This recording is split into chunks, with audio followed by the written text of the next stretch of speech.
우리에게 주신 하나님의 말씀은 에베소서 3장 8절과 9절 말씀입니다.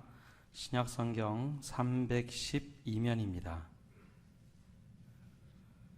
우리 말씀이 짧습니다. 8절 9절만 보겠습니다. 우리 한 목소리로 함께 읽겠습니다.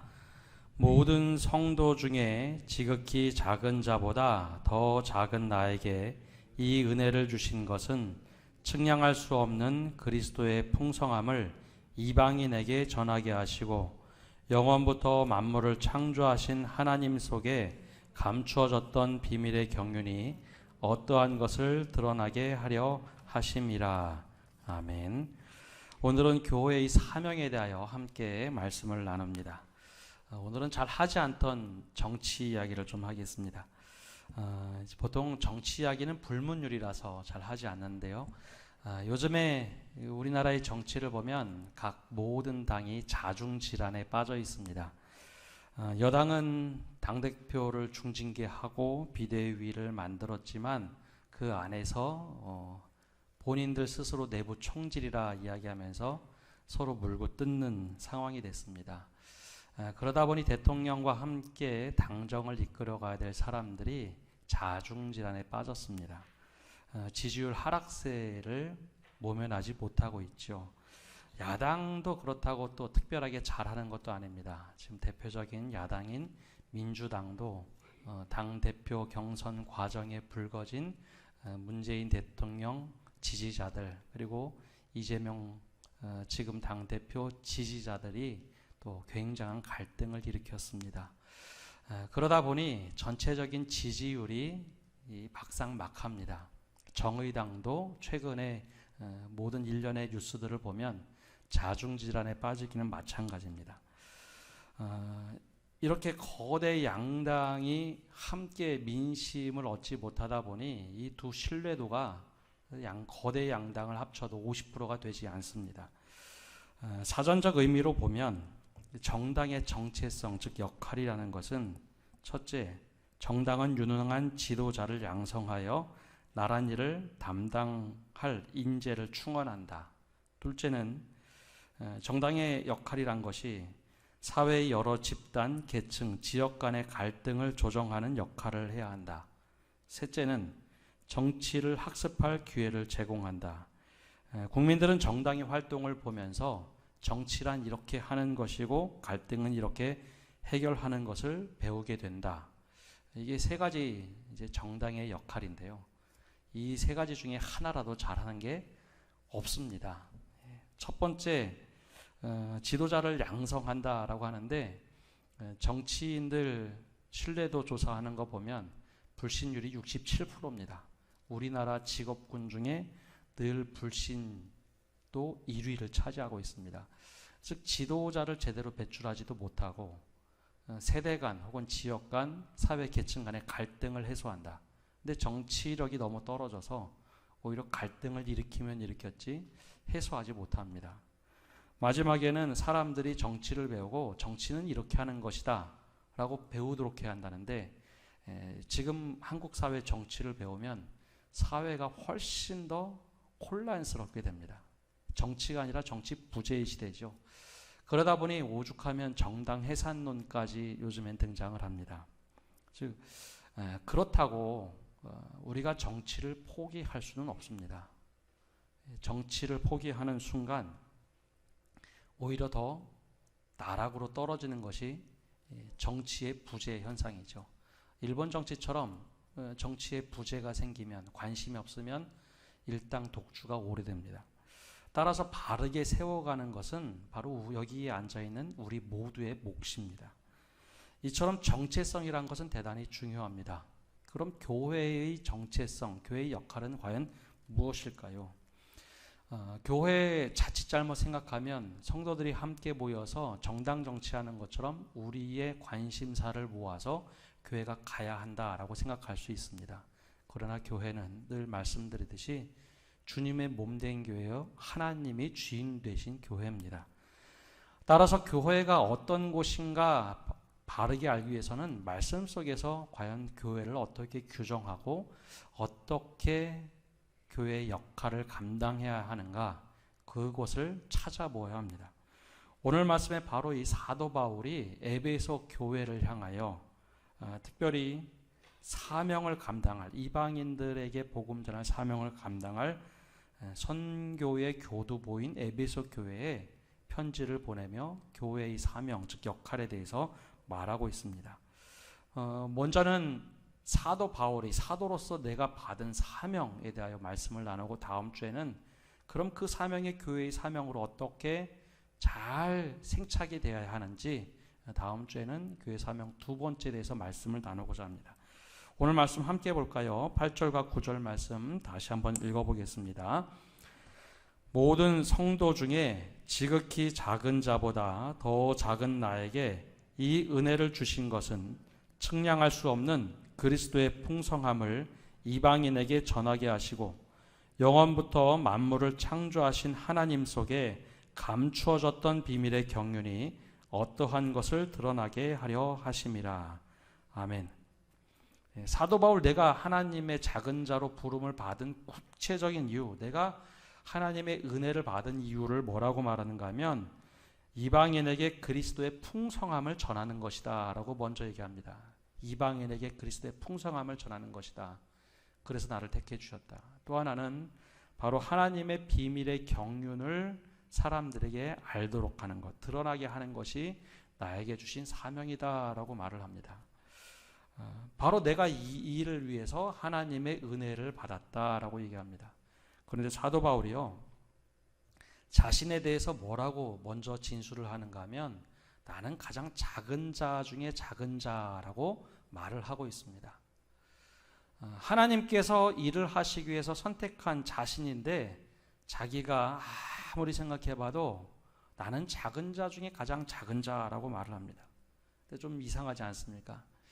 하나님께서 일하시려면 가장 유능하고 괜찮은 사람, 내가 만든 피조물 중에 가장 건강하고 그리고 지식이 많고 지혜가 많고 충만한 사람을 택해서 사용해도 전 세계 하나님을 알리는 거 참 어려울 텐데 왜 하나님께서는 사도 바울 스스로 깨닫기에 작은 자 중에 작은 자라고 말하는 그런 사람을 택했을까라는 것입니다.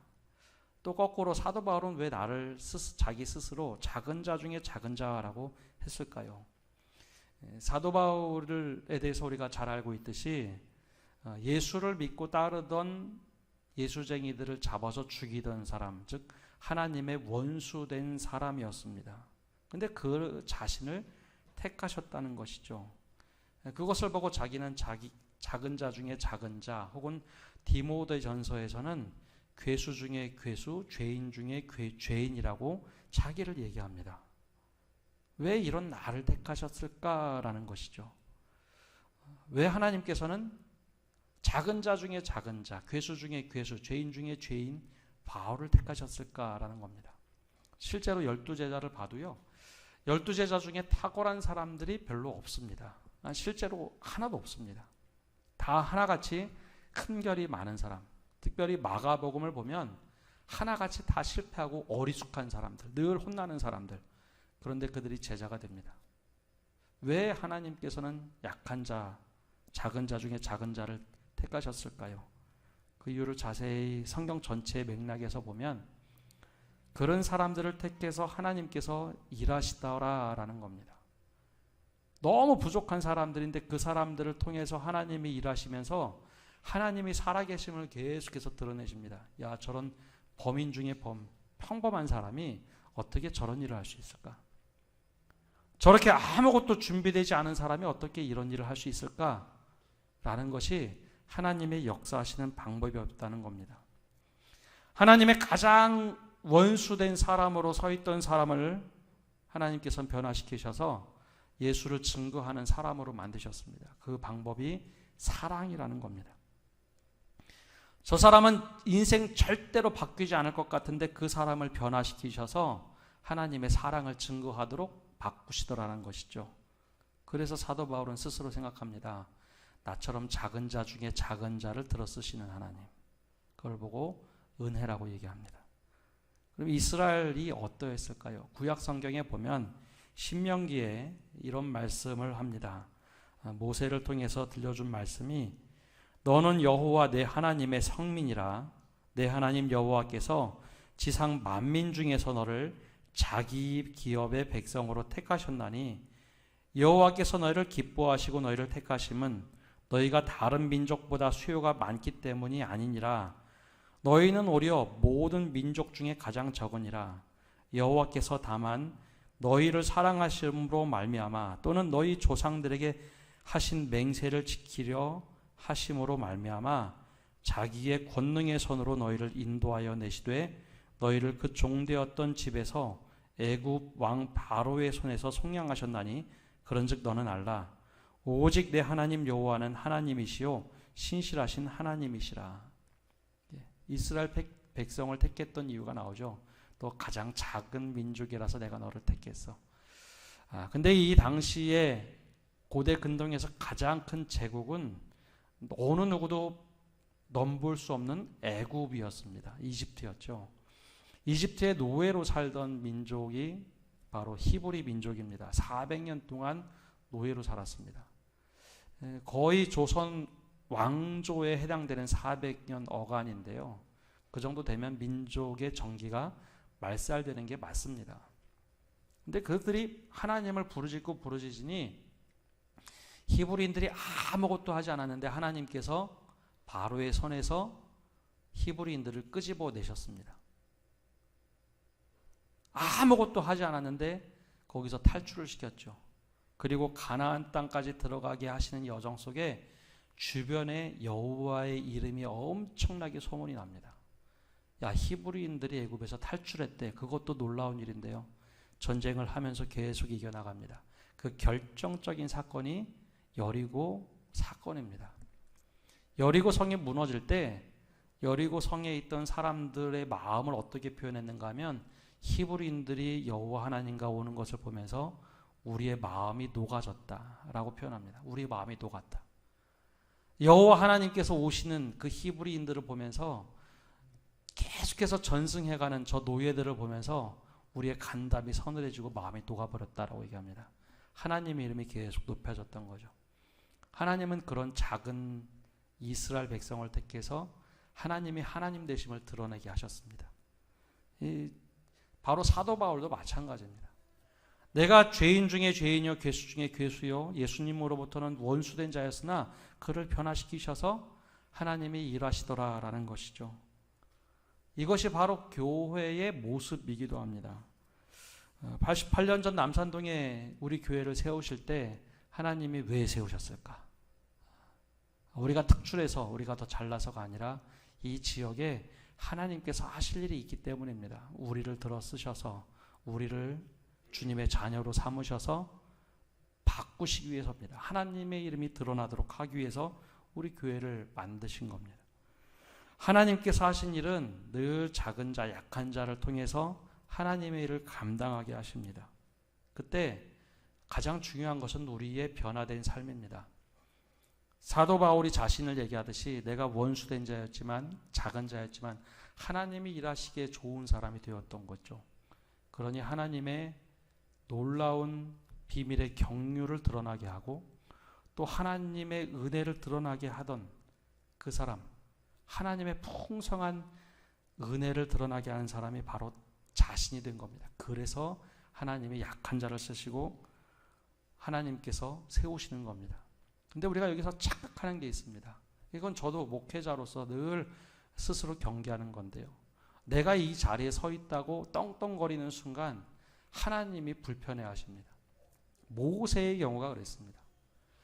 이스라엘 백성들을 출애굽시키다가 너무 화가 나서 이스라엘 백성에게 하나님이 세우신 그 종이 내가 반석에서 물이 나게 하랴 하면서 화가 나서 반석을 나무로 내리치죠. 내가 확 드러나는 순간 하나님이 모세는 너 여기까지. 그래서 실제로 그는 그 화낸 것 하나 때문에 가나안 땅에 들어가지 못합니다. 우리에게 맡겨진 직분이나 우리에게 모든 것을 맡겨주실 때는 내가 사람을 통제하거나 어떤 일을 하도록 하신 것이 아니라 하나님이 나에게서 드러나도록 하신 겁니다. 그런데 내가 드러나면 드러날수록 하나님의 능력이 나타나지 않습니다. 모세도 그랬고 사도 바울도 이런 경험들을 합니다. 내 생각과 모든 것을 하나님께 맡겨드릴 때 작은 자 중에 진짜 작은 자가 되는 것이지, 내가 큰 자가 되면 될수록 하나님의 은혜는 떠나게 되어 있습니다. 작은 자이나 볼품없으나 하나님이 역사하시기에 좋은 사람이 되는 것, 그것이 바로 사도 바울의 이야기며 바로 우리의 이야기고 교회의 이야기입니다. 그런 의미에서 보면 최근에 교회들이 내 힘을 과시하거나 우리가 이런 일도 할 수 있지라고 하는 순간 어느 누구도 교회를 신뢰하지 않더라라는 겁니다. 가장 작은데도 교회가 놀라운 일을 감당할 때, 볼품없이 아무것도 못하는 것 같은데 사랑으로 드러날 때 진짜 하나님의 역사가 나타난다는 겁니다. 그렇다면 이 작은 자를 통해서 하나님께서 은혜 부어주시며 맡긴 사명 두 가지 무엇일까요?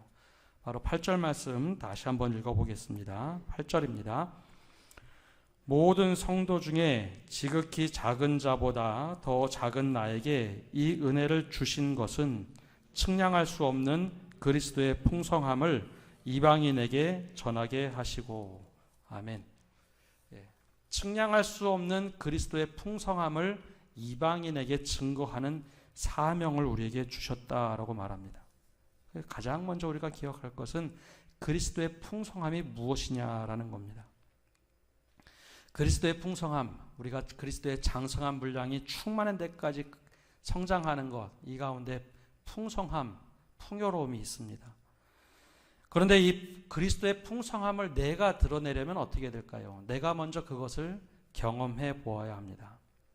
한번 제가 두 가지 비교를 말씀을 드리면 과연 어느 것이 그리스도의 풍성함인지 한번 생각을 해 보십시오. 그리스도의 풍성함이라는 것이 하나님의 그 공의와 정의가 드러나서 잘못된 사람들이 심판을 받고 잘못된 사람들이 다 고꾸라지고 그리스도께서 나타나셨다고 모든 사람들, 잘못된 모든 사람들이 그 자리에서 무너지면 정말 그리스도의 풍성함이 드러난 것일까요?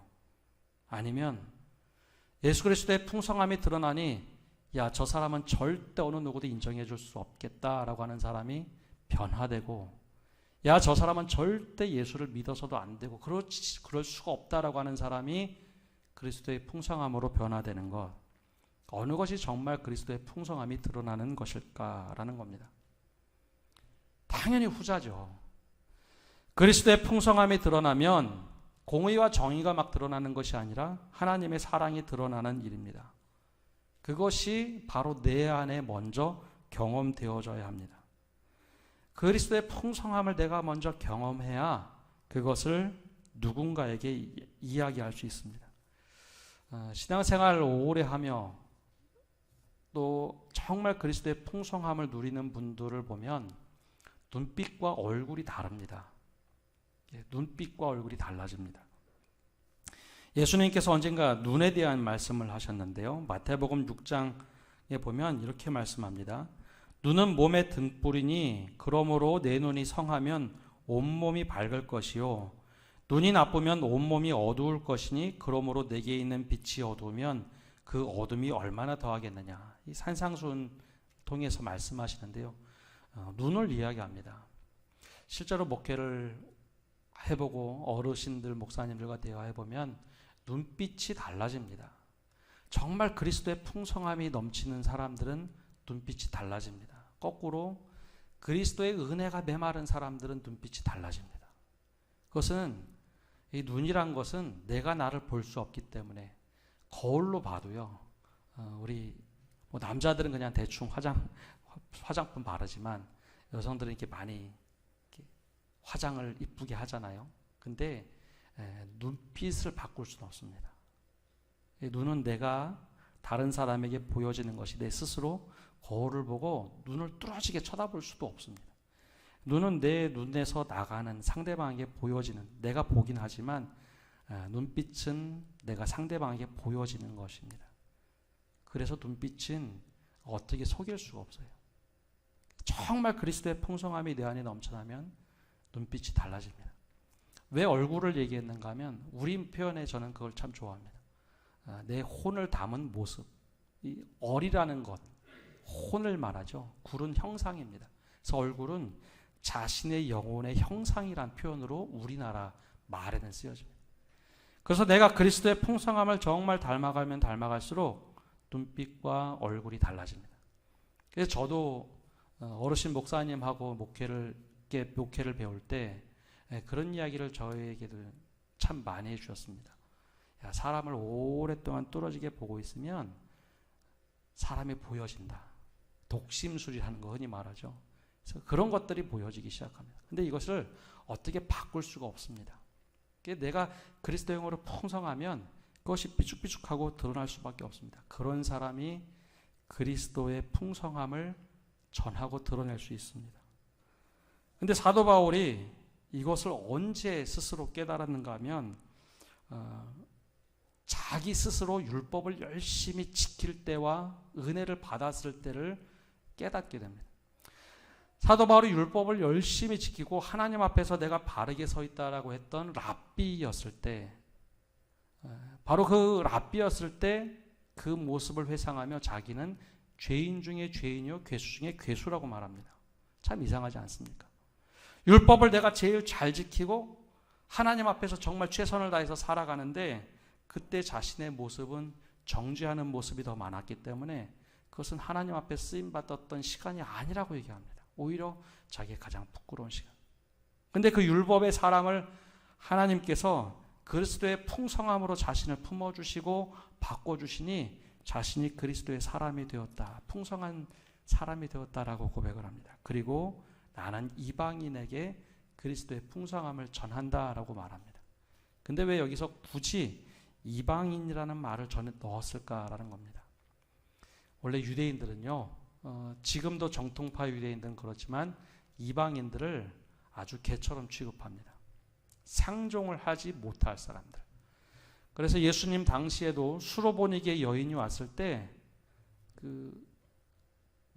고쳐달라고 할 때 딸을 고쳐주지 않습니다.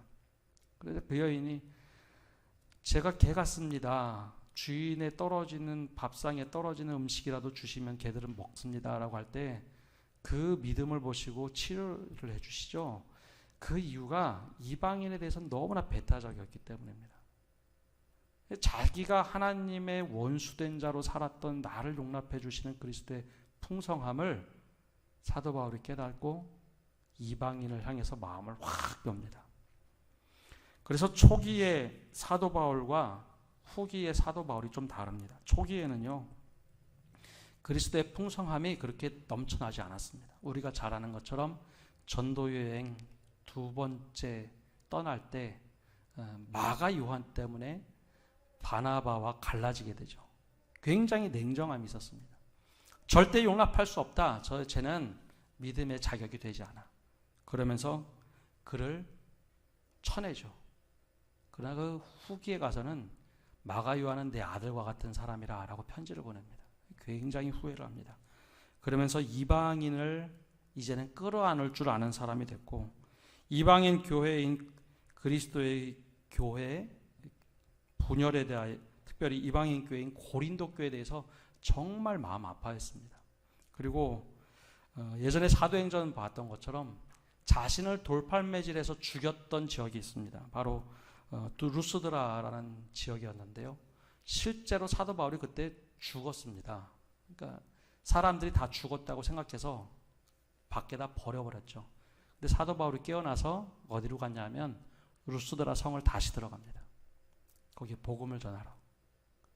내 그리스도의 풍성함을 내가 경험했기 때문에 내가 그리스도의 풍성함을 전한다.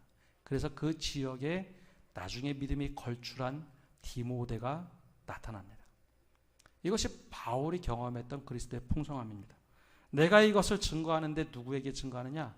이방인에 증거하도록 작은 나를 일으켜 세워주셨다는 겁니다.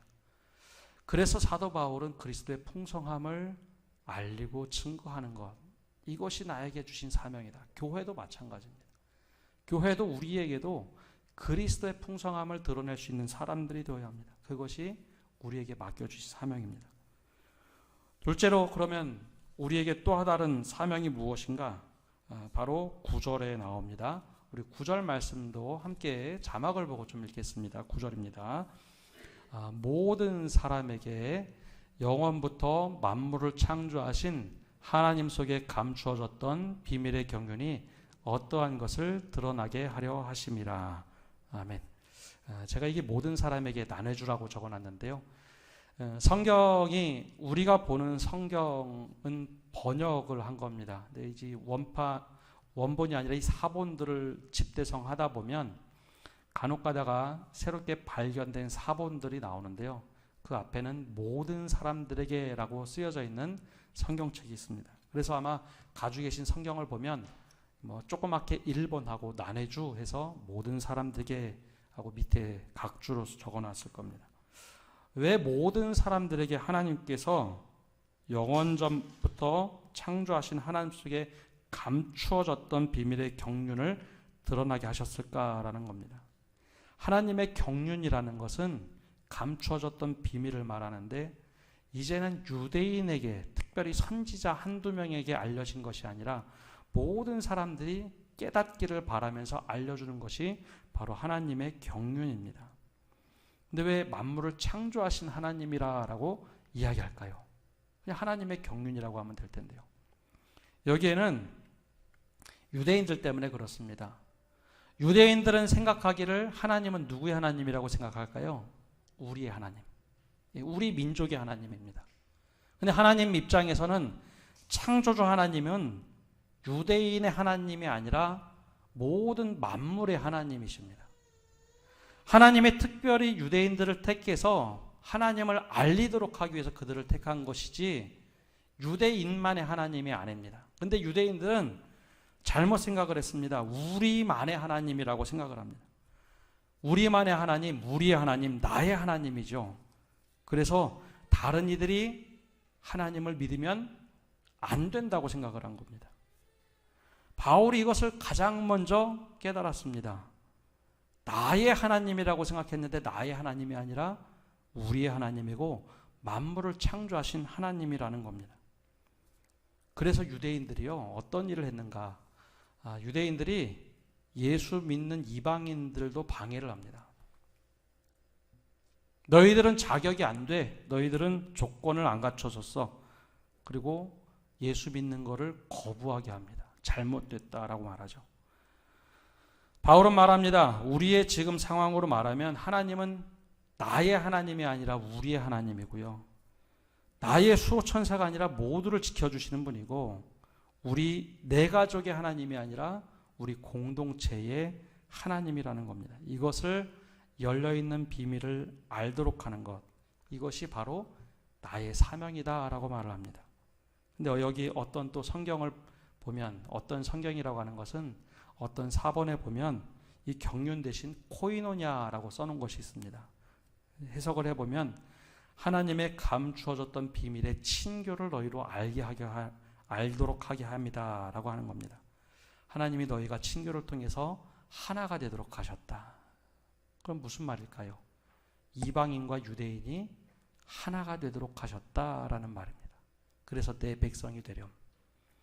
이것이 바로 하나님께서 에베소 교회를 통해서 알려주신 겁니다.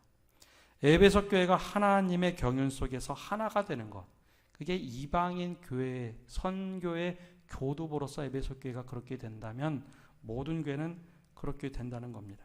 근데 이것을 거부할 때, 유대인들이 거부할 때 예수님이 하신 말씀이 이루어지는 겁니다. 이것을 거부하던 유대인들에게 예수님이 이런 말씀을 하시죠. 먼저 된 자가 나중되고 나중된 자가 먼저 된다. 그 말이 그냥 신앙생활 처음 한 사람이 나중되고 나중된 자가 먼저 된 자가 아니라 하나님께서 미리 택하신 유대인들이 왜 예수 그리스도의 은혜를 거절하느냐. 그것 때문에 먼저 된 자가 나중이 되고 나중된 이방인이 먼저 된다라는 그 말씀을 하신 겁니다. 이것이 우리는 쉽게 그냥 먼저 된 자가 새 가족이 나중에 더 잘 될 것 같아. 그런 말이 아니라 역사적인 맥락이 있습니다. 그래서 사도 바울은 하나님의 경륜을 드러나게 하는 것, 내가 먼저 하나님의 경륜 속에 깊이 들어가고 하나님과 깊은 교제를 드러낸 것, 그것이 바로 나에게 맡겨주신 사명이라고 얘기합니다. 지난 여름에 저희 첫째하고 좀 이야기를 하던 도중에 첫째가 MZ세대가 가지고 있을 만한 신앙에 대한 이야기를 좀 했습니다.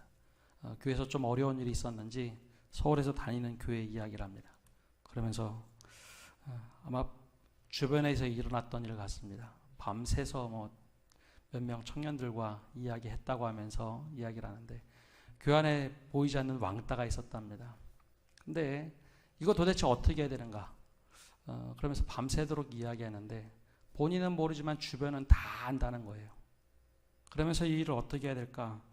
사람들이 불만은 높아지고 점점점 수군거림이 큰데 이때 어떻게 해야 될까? 그러면서 그러다 보니 부서에 새로 오는 사람도 없어 불평 불만을 막 터뜨렸습니다. 그래서 저한테 답을 요구하면서 저한테 막 따지더라고요. 아빠가 목사님이니까 대답 좀 해봐요. 그래서 순간 당황을 해서 제가 그 얘기를 듣고 야 이게 우리 교회가 아니라서 뭐라고 할 말이 없는데 라고 하면서 말을 했습니다. 제가 무엇이라고 대답해 줘야 될까? 그래서 첫 번째 소외된 사람 편에 서라. 두 번째는 따돌림 당하는 사람 옆에서 함께 해주면 돼. 그리고 새 가족이 없다고 하는데 새 가족 오면 그 사람에게 잘해줘라. 그 대신 수군거림 속에 함께 있지 말고 그리고 하나님이 일하시도록 해야지. 제가 그런 얘기를 해줬습니다. 그러면서 마지막에 너희 교회 이야기니까 네가 알아서 기도해라. 아빠는 남의 교회 얘기라고 그렇게 얘기할 수 있어? 그래서 막 푸념을 했는데요. 이게 에베소 교회에서 실제 비일비재하게 일어났던 일입니다. 우리에게 하나님께서 주신 사명이 있습니다. 가장 작은 나를 택하셨다는 것을 기억해야 합니다. 우리에게 그것을 맡긴 이유는 하나님의 경륜의 비밀을 드러나게 하는 겁니다. 내 안에서 먼저 그 경험을 하셔야 돼요. 그리고 그리스도의 풍성함을 내가 먼저 경험해야 합니다. 이방인을 향해서 풍성함을 경험했던 바로 사도 바울이 이방인에게 그 풍성함을 전했던 그 모습이 우리의 사명이 되고 또 하나님의 경륜의 비밀을 드러내고 그 친밀함을 드러낼 수 있는 우리 모두가 되시기를 간절히 바랍니다. 기도하겠습니다. 가장 작은 자를 택하신 주님, 그리고 그 작은 자를 통해서 일하시는 주님, 사도 바울이 깨닫고 말씀을 통해서 지금도 여전히 우리에게 말씀해 주시는 주님, 우리가 작은 자 되기를 원합니다. 우리가 자꾸 드러나서 우리의 이름이 드러나는 것이 아니라 하나님의 이름이 드러나는 저희 믿음 되게 하시고 작은 나를 통하여 하나님이 일하실 때 바로 하나님께서 역사하신다는 고백하게 하여 주옵소서. 또한 주님의 그 풍성함을 내가 먼저 깨닫고 그 풍성함이 드러날 수 있도록 은혜 내려 주옵소서.